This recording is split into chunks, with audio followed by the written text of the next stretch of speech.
Hello, everyone, and welcome to the Talent Gap Fireside Chat, where we talk about causes of and solutions to the talent gap. I'm your host, Pete Strauss, and joining me today is Dixon Wright. He is a head of GRC transformation over at TrustCloud. Welcome, Dixon. Thanks, Pete. Thanks for having me.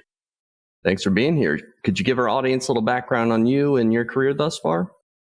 Yeah, started out public accounting, KPMG, spent some time at Shellman, specializing in SOC reporting.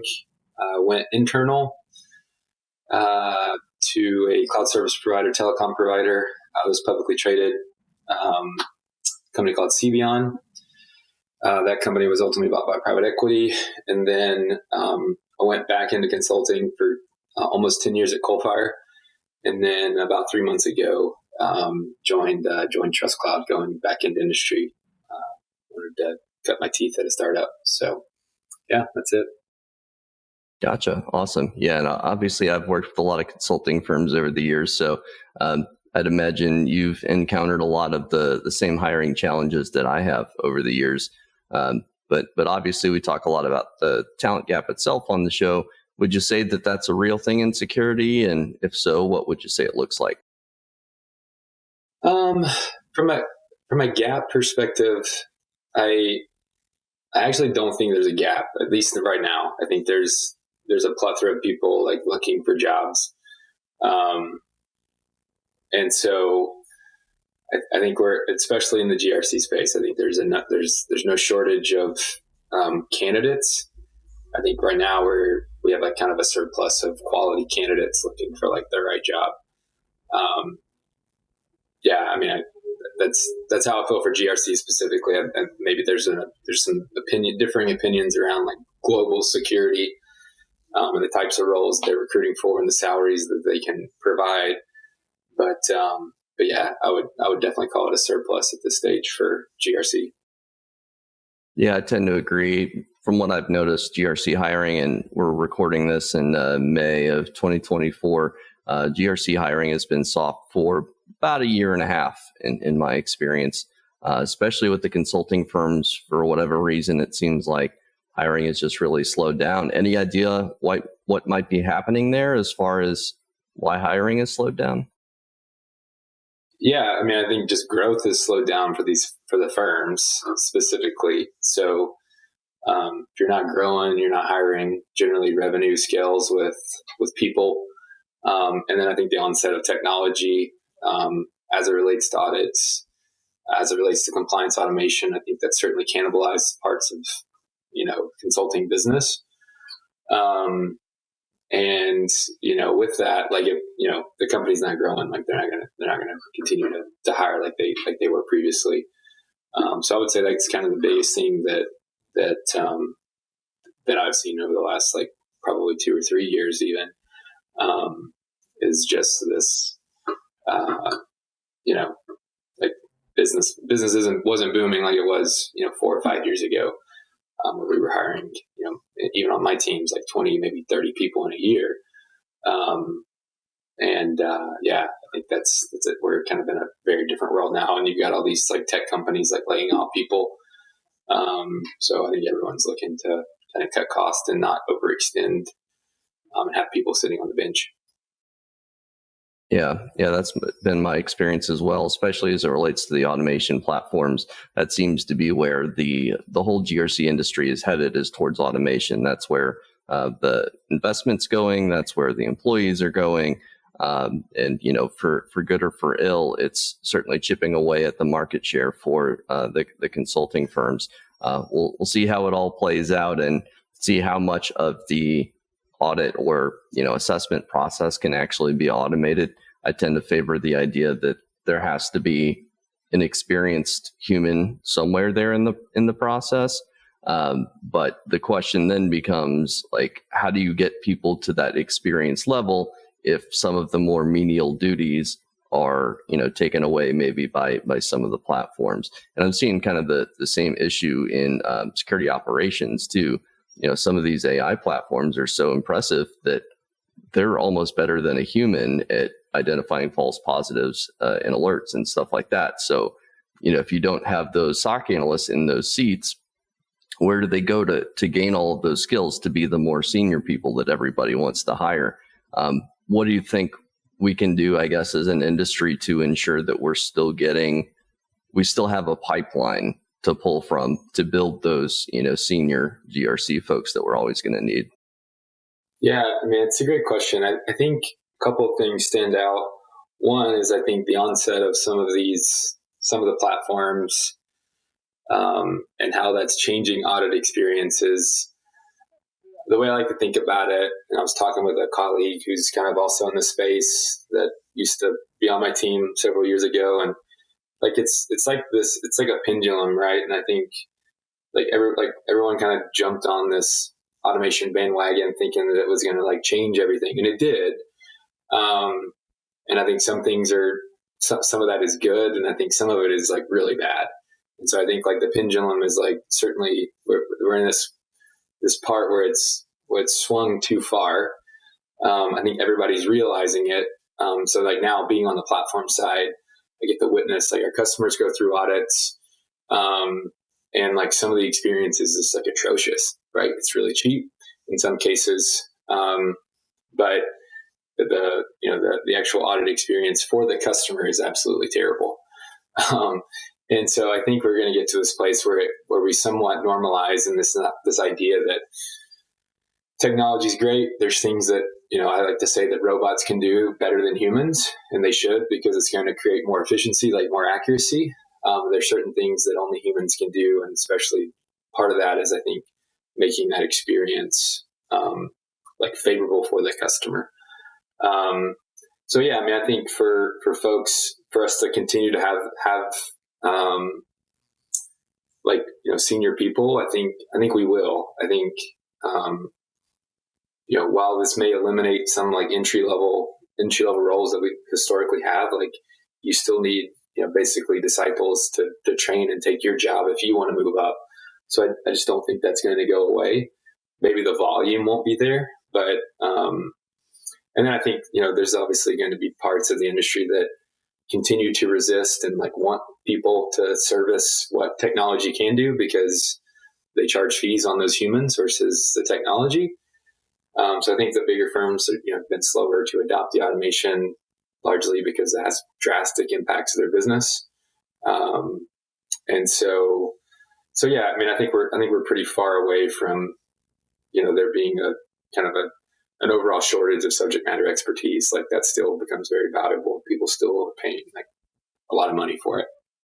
Sure. Yeah. I love that idea of the pendulum swinging, and it's almost kind of, it swings really far to each side at once. And then eventually it kind of slows down as you get closer and closer. Each of the swings becomes a little bit less extreme once you start heading towards equilibrium.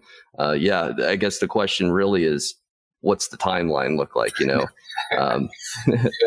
it's kind of hard to predict, I guess. Yeah. I mean, I would say like the way I describe it to people now is, I mean, I think the far swinging pendulum, like, this kind of idea that we could hack compliance, that it was like this like worthless thing that needed to be automated.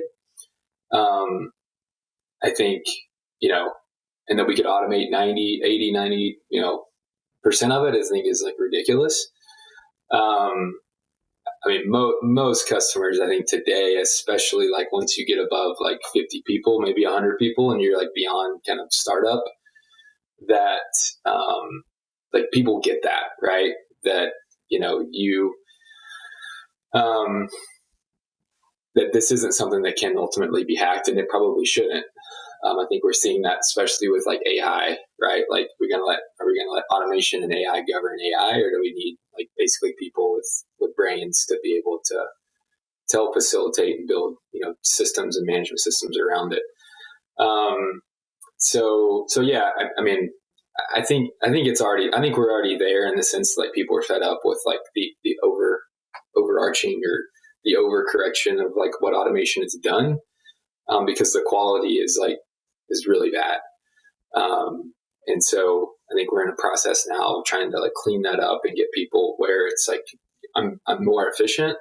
I'm leveraging data. I'm leveraging automation more than I ever have, and it's making me better. But it's by no means a situation where we have, we've eliminated all of our staff, and, just brought in a bunch of robots to do the work. I think it's certainly enabling people, and it's making their jobs like better and allowing them to focus on like more value added things where we need humans.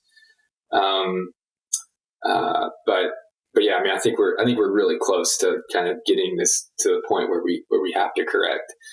And I think you see that even in terms of like the marketing that's out there now. Like, rarely do you see anything that's talking about these like really high percentage of automation.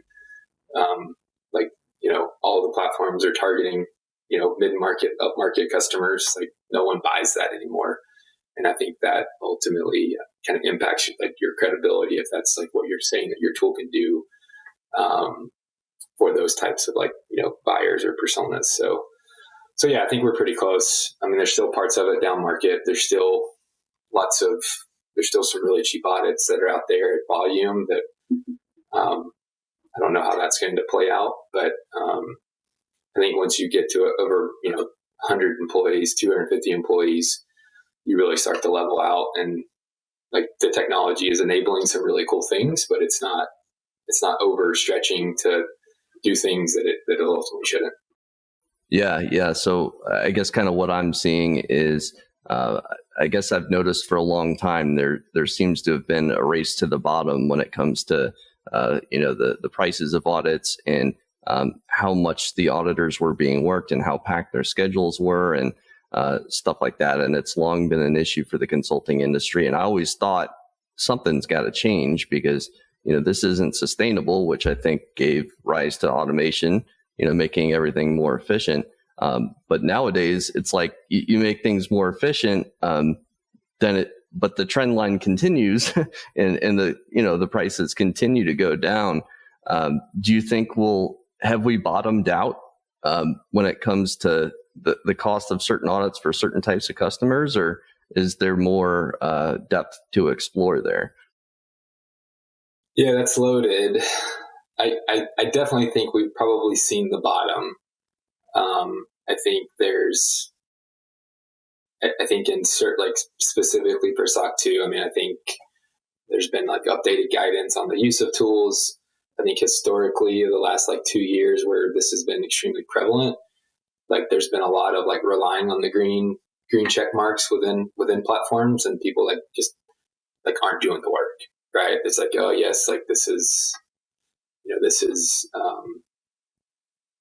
good because it's green. This is bad because it's red. Like, I mean, the fees that I'm seeing, like there's just no way that someone can actually like do the work profitably, or again, like they're not doing the work. It's kind of like my theory. I think if you're doing that, it's probably the latter. Like you're just not making, like you're just probably not doing the work because people are greedy and they want to make money. So I think we've kind of hit the bottom, and then I think the quality I think is improving. I think that there's more rigor, but funny enough, like the challenge now is now no one wants to trust the automation, right? Everyone is skeptical of what the automation's doing and wanting to basically, like, we're going beyond, like, now that we have these like really cool tools that can create efficiencies, there's now this like distrust of tools. And so now I think that's like what we have to figure out is, how do we provide the right type of information, the right type of, return the actual evidence. I think that's something that we actually think a lot about and work a lot on is how do we make this as bulletproof as humanly possible where people can accept it. And we give them way more than just a green check mark. We tell them like what we do and like how we're doing it. We return the raw results. But then you run into situations where the auditors don't understand it. And they're still asking customers for screenshots.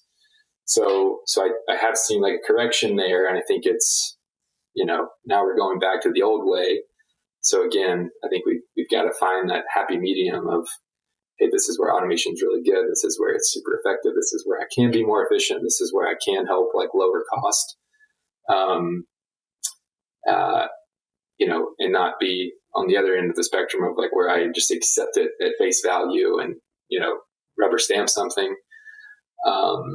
So yeah, it's a very interesting conundrum that we've kind of seen the last like couple years, and how this is like now pivoting back. But I think it's at some point will hopefully like land in the middle. Yeah, and with any, I guess, nascent technology, there's always going to be early adopters, and then there's going to be folks that are skeptical. And the only way to build trust really is over time and through, I think, some sort of transparency, an element of kind of showing your work. I've always been skeptical, for instance, of the LLMs because of their notorious propensity for hallucinating and not showing their work and not really understanding the logic behind what they're doing. But I think any technology, if it's going to be widely adopted, needs some checks and balances, but then also some transparency is good. And then just, I think, organically over time, you'll end up, building more trust and, having more widespread adoption and stuff like that. What about on the hiring side? Have you noticed a difference between hiring for the consulting firms that you've worked at versus, a SaaS platform?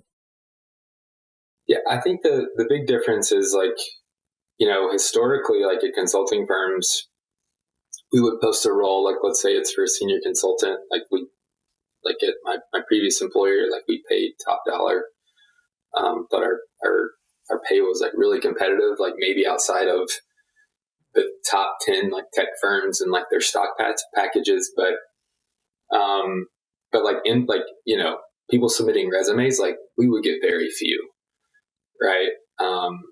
Like now in a senior role that I posted recently, like had like over 100 applicants in like a couple of days. So I think part of that is like some of these platforms make it really easy to apply. Perhaps is like one part of that.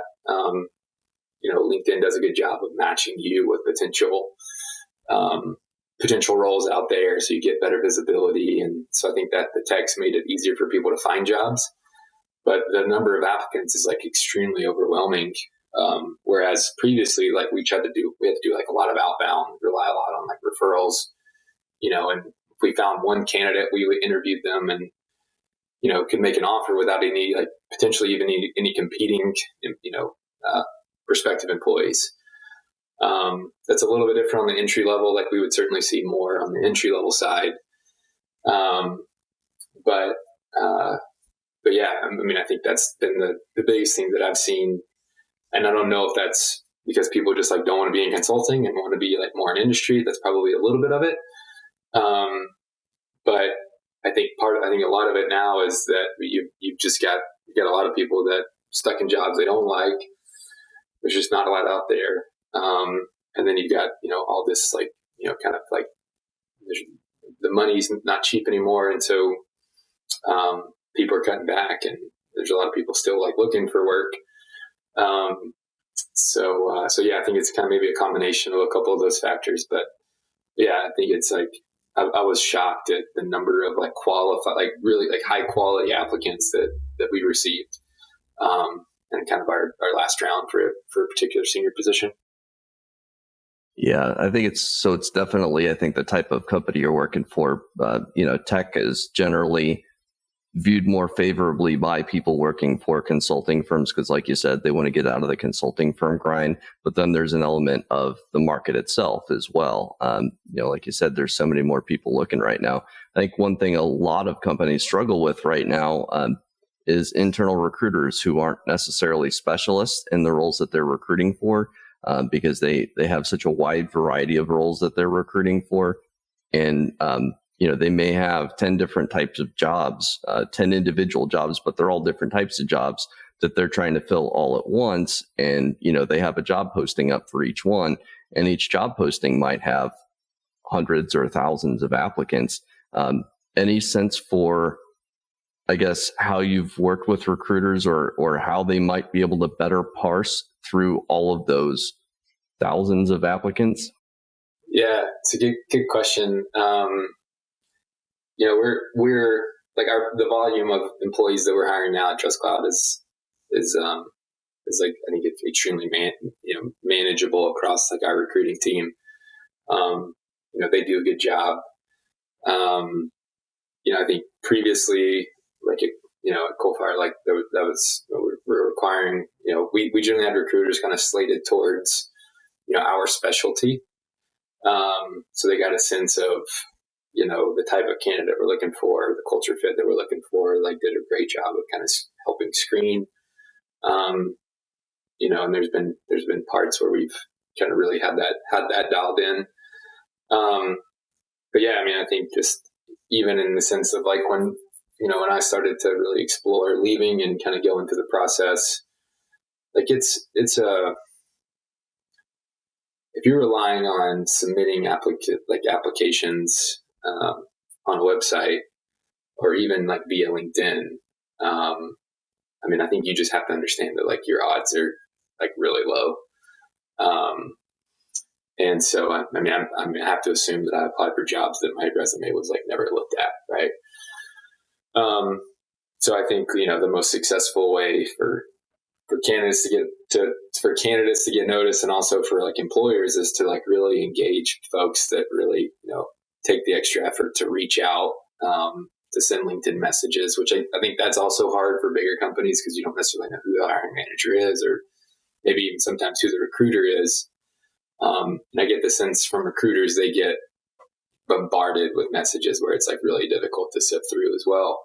So yeah, I mean, I think just it's similar to kind of like the sales world today, where you've got so much garbage, you've got so many things coming in, you got so many outreaches, so many phone calls, like you just have to kind of ignore so much. So you probably miss like pretty good opportunities.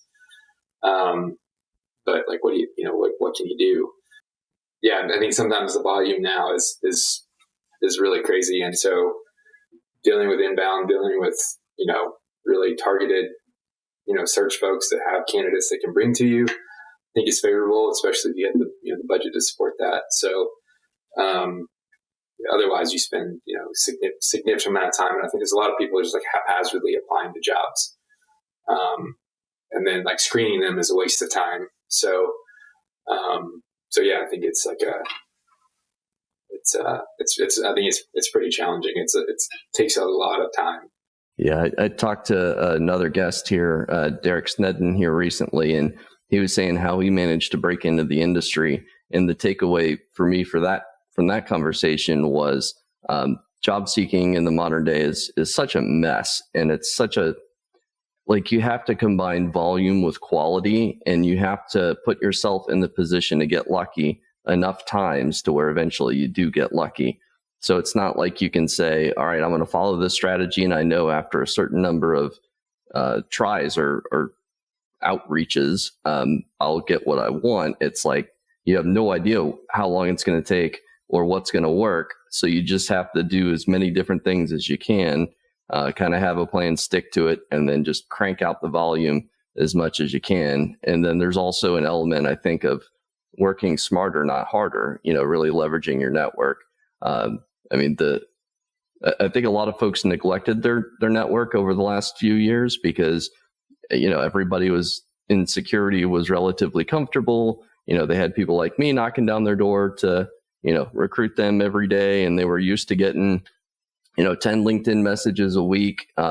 So they didn't feel like they ever needed to really keep up with their network.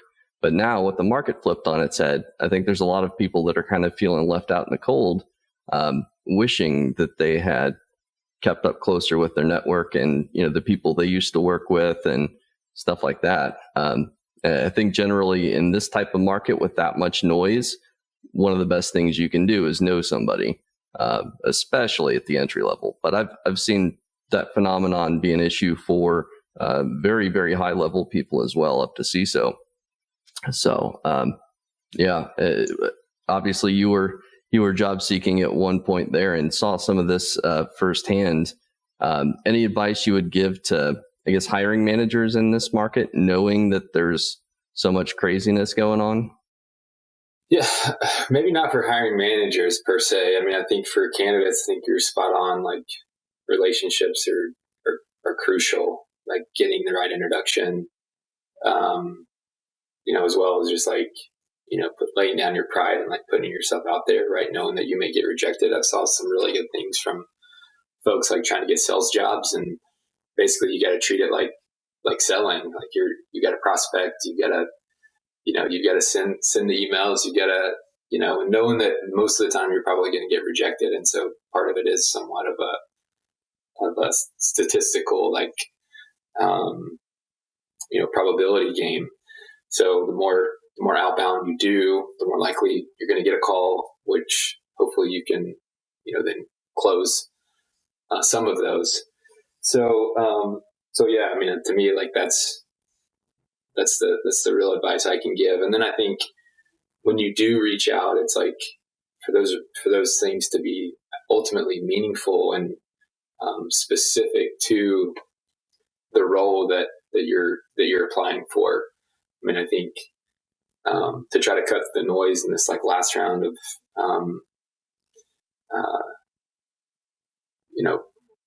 kind of the prospects that came inbound to me, it's like, okay, well, what have you done that's like relevant to this? Like, I see that you were like engaged in GRC, but like, here's the job description. You know what that is. These are very specific things that I'm interested in. I would make sure that they were very clear on what those are. And then I was like, do you have anything that supports that you can do this? So like, for example, one of the things that's like really critical to the role was around like having knowledge of common control frameworks. Like, I probably talked or messaged with about 20 people. Like, there were only 2 or 3 that really knew what a common control framework was and like what the open source versions were, and had experience with at least knowing what those are in the past. So that really helps kind of narrow it down. But I think, again, like, if you know exactly what the role is and you have relevant experience, like making sure that you can kind of highlight that with something like tangible to back that up, I think is like super important. And that, I think for me is just like, okay, well, like, yeah, we'll move you to the next round. Like, if you don't have that, then like, we shouldn't waste each other's time, because like, I'm not going to hire you. So yeah, I think that meaningful outreach is super impactful. Yeah, no, I mean, it seems to me like it's really not that difficult to stand out these days, because there aren't a lot of people that are going through that extra effort and really selling themselves into a specific role and being able to concisely explain exactly why they're a fit for that specific role. I mean, that's kind of an art and a science in and of itself. But the vast majority of people are just hitting easy apply. Then there's a subset of the population that's hitting easy apply. Then they're also finding the hiring manager, sending a message. But then there's only a small subset of those people that are also customizing the message. So I think it's easy to think in terms of volume, like, okay, I applied to 1,000 positions, but if your hit rate is 1% or less, then maybe it's time to change tact a little bit and figure out how you can improve your percentage odds.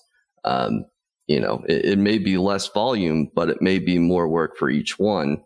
And being cognizant of what's not working and being able to adjust course. And same thing goes on the recruiting front. And I'm kind of discovering that right now, working with a buddy. He has a roofing company, and I'm doing some recruiting for him kind of on the side. And I've discovered that there's a number of platforms that just do not work to find the type of salespeople he wants to hire. So I'm having to A/B test things and just try a bunch of different things till I find one that works. But I think a lot of job seekers fall into that trap of, okay, well, the job is posted. Surely they're going to view the applicants that are a good fit because I applied. Unfortunately, that's not the way it works anymore. There's just too much noise, as we discussed before. What about the retention piece? I think a lot of people are kind of, I don't know if shy is the right word, but a lot of people are hesitant to move jobs right now, not knowing what the market's going to do. And with so many people in the market, thinking if they could land elsewhere, but in perhaps a more employee favorable market, you might have a little bit more turnover. So have you thought of some best practices over the years as far as, keeping folks on board? Yeah, I think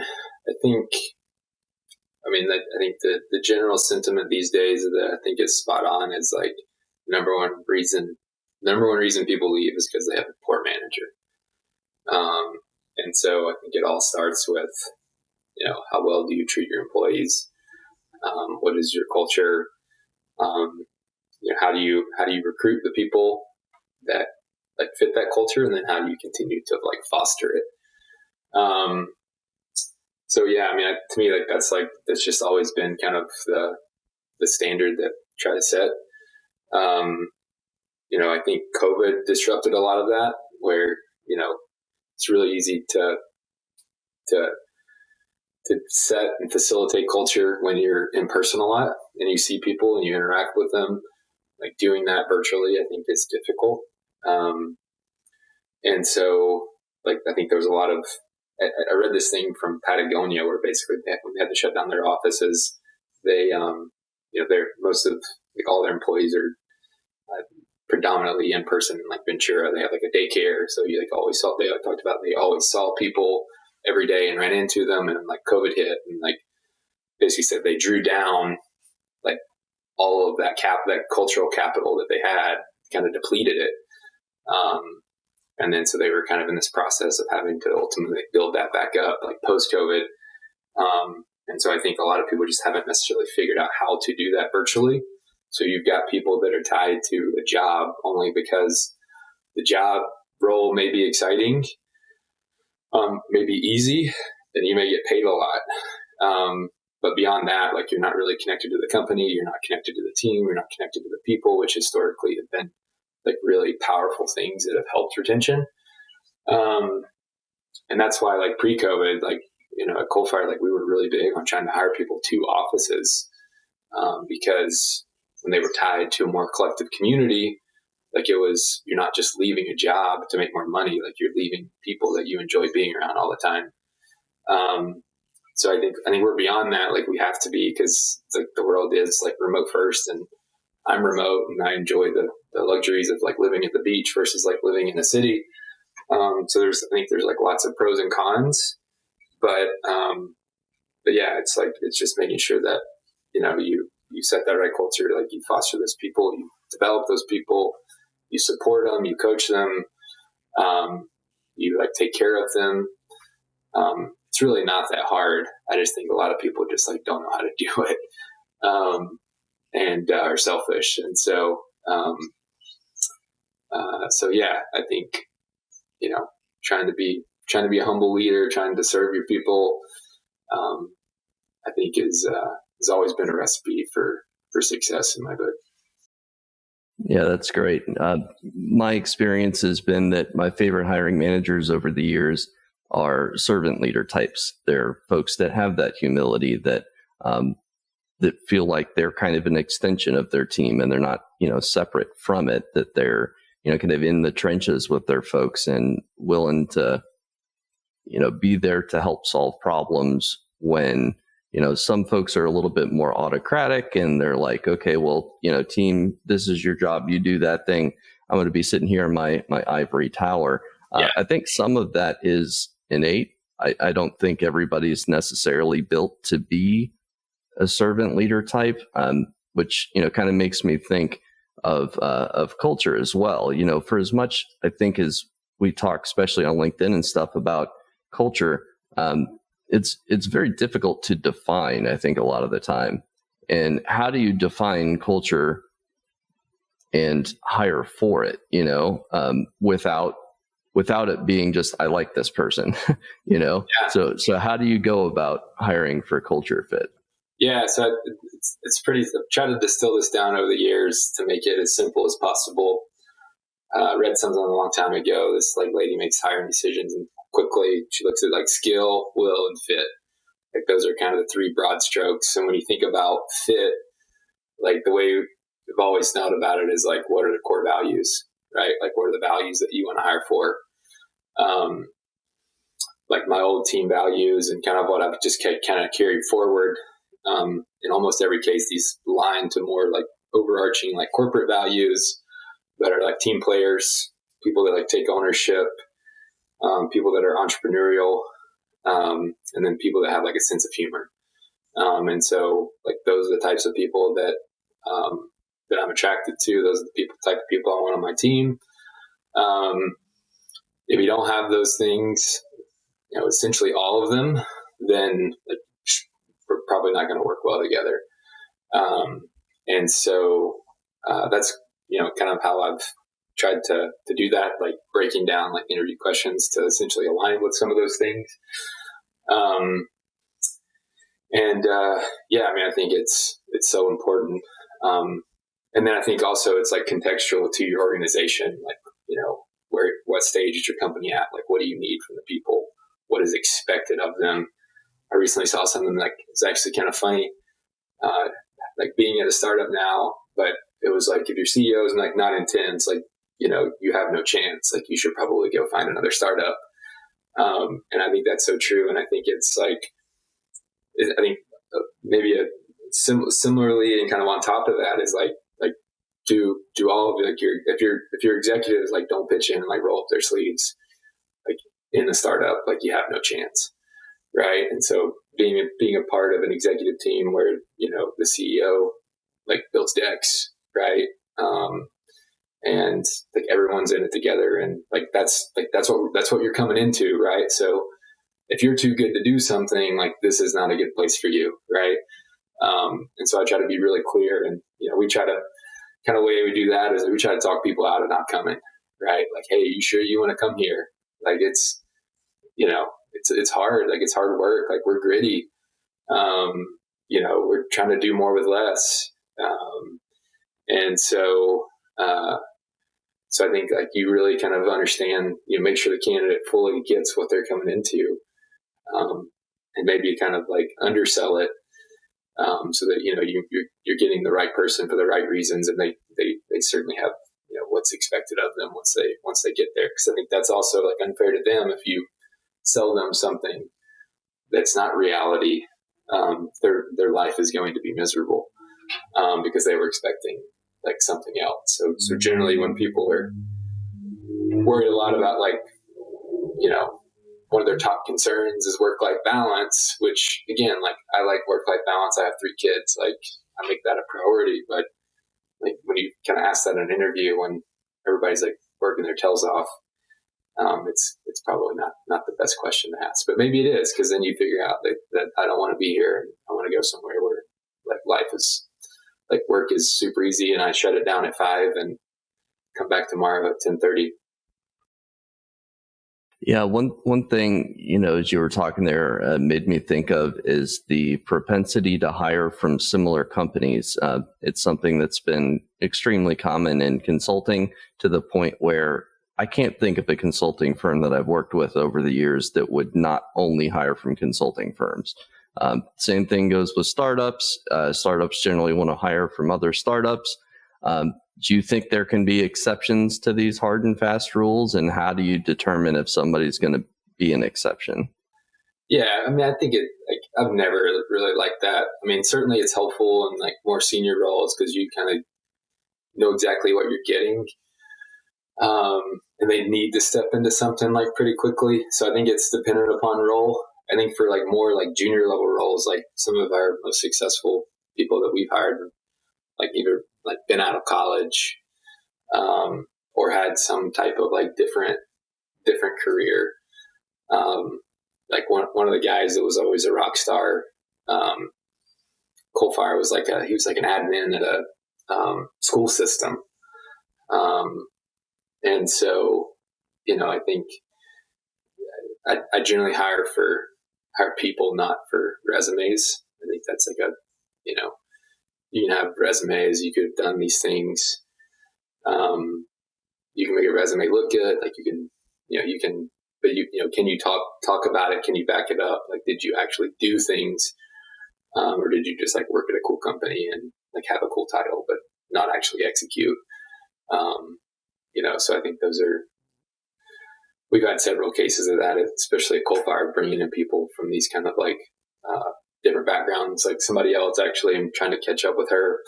later today, she's been, had a really kind of awesome career in consulting since I hired her about 4 or 5 years ago.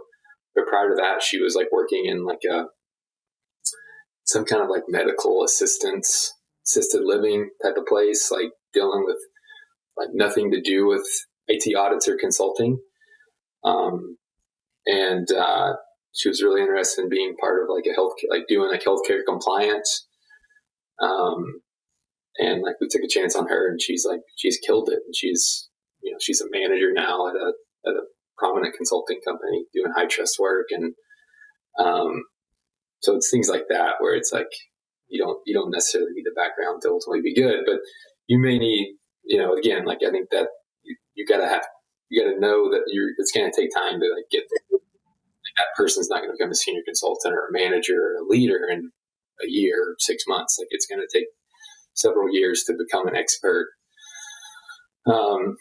But generally those people are like, you can just kind of tell from the get-go, like whether or not those people are going to be successful because they have like a different drive than everybody else. So it's drive. Yeah. I was thinking as you were talking, like, how can you distill down the traits that are going to make somebody successful in a consulting role, whether or not they come from a consulting firm? Yeah. I think, drive is one of those things. I would imagine probably desire to be autonomous and self-motivation, probably internal locus of control. You can't control what clients are going to do. Sometimes can't control what your managers are going to do. Have to be able to just kind of roll with it and do the best you can with the situation that you have. I feel like a lot of this stuff, though, it can be difficult to evaluate in the interview process. Any other things that you look for when you're hiring somebody? No, I think like that's like you nailed it, but that goes back to like the values that we've always like looked for and interviewed for. It's like, do they take ownership, right? Are they entrepreneurial? Like, are they willing to like try to solve problems that there may not be a playbook for, right? How do we, like they're always just like looking for ways to ultimately be creative. So yeah, I think kind of all of those things, but yeah, it's like what, trying to figure out exactly, what questions you need to ask to try to pull that out. And then you're able to kind of make that decision and compare it to other answers everywhere else. But, yeah, I think that's just like the playbook I've always ran, and kind of like my teams have always ran. And it's obviously consistency is key. Like you got to be consistent from one candidate to another. And then I think, we'll go back to it, but like referrals, right? People that, that want to, that are in your world doing those things, like bringing people and their friends in is always like a recipe for success, right? Because their friends don't want to let them down. They don't want to let the organization down by bringing in someone who like can't cut it. And so yeah, I think that's kind of where we have to get to. I do think there's an element of this, especially around consulting, like post-COVID, that I don't know, like I don't know how to best phrase it, just given kind of the overall climate that we're in. But I think like people are, it seems to me that people are less willing to like work really hard now. I think there's like a lot of entitlement that like that an organization like owes you employment, and that that you're like entitled to like all these like certain things. But at the end of the day, like companies there, it's like make money to grow, and they pay you to like do a job, and you should like do it well. And if they treat you poorly, like you should leave, certainly. But I think 5, 6 years ago, like people were all about like, hey, how do I grow? How do I become better? How do I make more money? Like always looking for this like kind of notion of continuous improvement. Like I think there's this like, I think it all started like during COVID, and kind of this whole notion of like burnout and people, we talked about it so much. I think everybody thought that they dealt with it, like when they had to work hard, that they were burning out. So now everyone's kind of afraid to work hard, it seems like. So yeah, I think that's been one kind of interesting thing that I've seen. But yeah, I mean, I think in general, like hiring to those values, keeping those people around, firing the people that don't live out the values, and making sure that you just keep that culture alive, is just super important to make sure that you're getting and retaining the right talent. Yeah, and keeping that culture positive, because if it starts to go downhill, you have to be able to course correct pretty quickly, or you end up getting a lot more issues down the road. Yeah. Well, we're coming up on time here, Dixon, so just one last question for you. Is there anything we're not talking about in the industry, but we should be, especially as it relates to hiring? No, I don't think so. I think we covered most of it. We're talking about a lot, I suppose, especially on LinkedIn. If people want to reach out to you or keep up with the work that you do, what's the best way to do so? Yeah, LinkedIn is probably the best. Awesome. That's a great place to end. Appreciate your time, Dixon, and thanks, everybody. Yeah, thanks, Pete. Hello, everyone, and thanks for tuning in to this episode of the Talent Gap Fireside Chat. Don't forget to follow our page on LinkedIn and like and subscribe on Spotify and YouTube. Hit that notification bell to be notified when we drop a new episode. New episodes air every Friday at 4 p.m. Eastern.